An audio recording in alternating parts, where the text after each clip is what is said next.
talking about a fundamental shift Oh, huge, yeah. of society, Yes. essentially. So you take a job that maybe not doesn't pay you what you were making in your last job, that you did not enjoy, in order to really get the most out of your life. You're taking a position that you enjoy, and the fulfillment from that job. Exactly. And because I'm doing things with a sharing economy like Calgary Car Share, my budget has shifted. I don't have to put in, over $500 a month in terms of car loan and gasoline and insurance and what have you. All of that savings can go into, again, either I put it in the bank because I'd be earning it, or I can take the time. And we all only have so many hours a day, right? We all get that same time. So I've made a conscious decision. I want to use my time better. So I'm using the sharing economy to make that happen. When's the blog come out? Because that sounds like you could write a few words. I have a blog, but I haven't written on this yet. But I'm finished my master's in about 4 days, so perhaps then. Congratulations! Thank you. It would be worthwhile. Thank you. Along with trying to live more sustainably, do you think people are maybe tired of paying what big businesses deem, market value for goods and services? I mean, are people receiving poor service and maybe starting to feel like we're getting ripped off a lot of the time? I think there's an element of that, especially when you buy something and it's so we've developed a throwaway economy, right? Yeah. The idea is that actually a friend and I were talking about that in terms of children's clothing, trying to buy children's clothing secondhand. Yeah. So much of it is not worth buying because it's just not good quality. It's not cared for. Right, it's not designed to be secondhand. Right. So, and that's a horrible, when you think about it, that's a horrible thing. We've designed things to have one child, one use, and then toss. So clearly must be a bit of a challenge as far as free cycle is concerned. Well, it is. Like that. It is because we want the things that people are giving away to be usable, and sometimes they aren't. Especially when it's by design. They're not. They're usable they have an expiration date essentially. That seems like a disservice to all of us. No. Well, because there's no way. I don't know where people think they're throwing their stuff, but there's no way.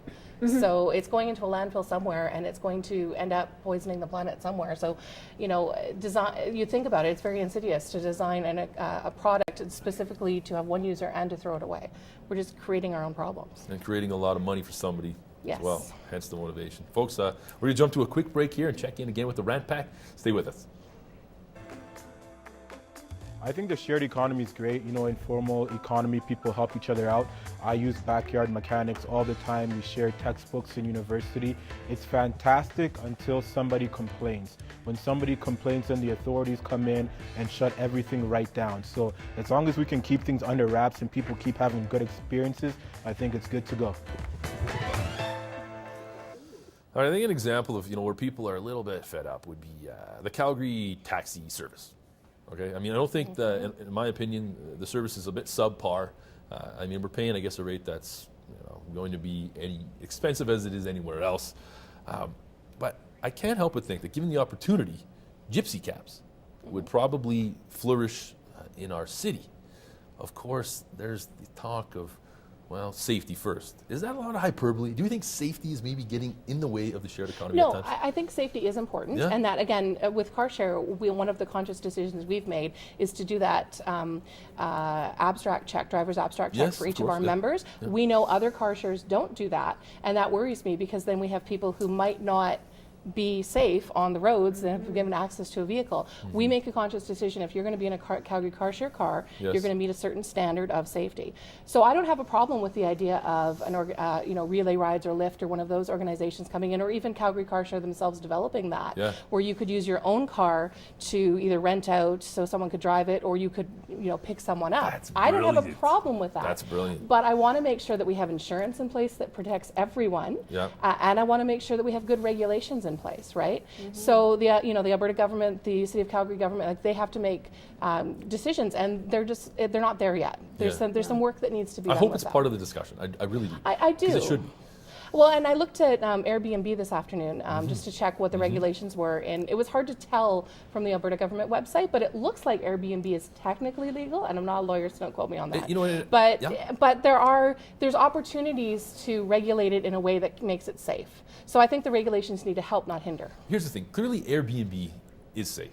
I mean, last year alone, Airbnb had 10 million different travelers utilized Airbnb. And for those that maybe are not in the know, essentially, Airbnb allows homeowners who have space available to hook up with travelers and rent them that space, and then Airbnb, the website, takes a small cut for essentially putting the two together.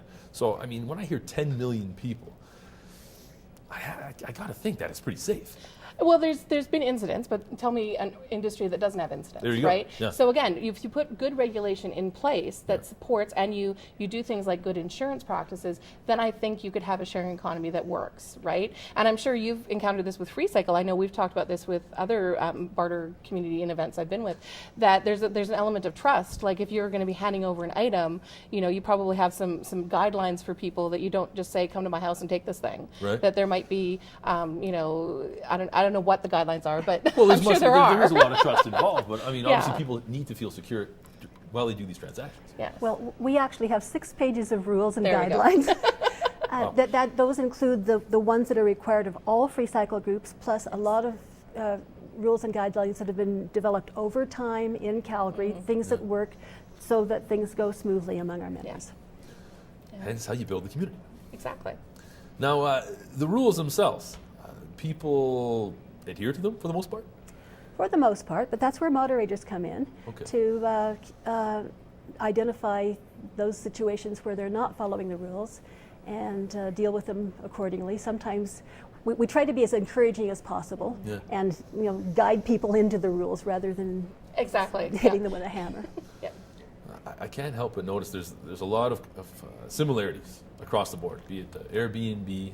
Peers.org is another organization which essentially sets people up, hooks people up online through technology in order to share services as well, which is interesting. But it seems the driving force behind everything is the camaraderie. It's the camaraderie that's created and the sense of community. I mean, how vital is building that sense of community for the whole movement to continue? I think it's incredibly vital. I think that it's because it sometimes you feel very alone, and so knowing that there's a community of people who feel the same way you do and who want to do the same things you're doing is so important in keeping you going, right? From a car sharing perspective, I know because I'm the only car sharer in my family, I hear a lot of the other side of it's a communist plot, or you're just going to buy a car one day, just get around to it, that sort of thing. But to know that I have 150 people in Calgary and thousands across Canada that are doing the same thing inspires me to keep going and to make it better, so it does work for more people. Yeah. So. Is Calgary's middle class starting to shrink? Yes. No opinion from Yes. Patsy? Well, I feel that I'm retired now and on a retirement income, and it's harder to participate in the middle class from where I am now. I appreciate that. Tracy, I see you nodding your head. Do you think Oh so? yeah, absolutely. I've worked in a variety of nonprofits, including seniors centers, and I've seen that where people who 20 or 30 years ago had a fairly good income retiring are now struggling to make ends meet. So I would say that the gap between haves and have-nots in our city is just huge, and there's this big gulf between that is getting smaller. So Real quick, Patsy, what's next? What's in store for freecycle.org? The entire organization is expanding into countries that are not English speaking. Cool. And they've done a lot of translation. Here in the city, just after my contact with you, I would like to go out and promote FreeCycle more than we've been doing. But first we need some more moderators. Oh yeah, put the word out there. Calgary Car Share, always doing your thing.